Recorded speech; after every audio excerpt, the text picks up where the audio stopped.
Hello mga ka-shrimp lovers.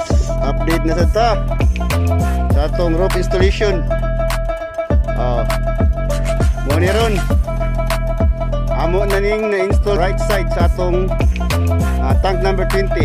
As you can see, isa na lang ni ka-ship. Muna ang atong installer. Indonesia, Nepali, Malaysian, and at your service, African. Ayan, ang ato nag install nga rope is polycarbonate na siya. Plastic. Para ang mga shrimp sa diri sa sulod, dili mainitan kay kuan kani sila. Sa Tagalog na masilan. Money ang inside the tank. One side of the tank number 20, installation of roofing done. And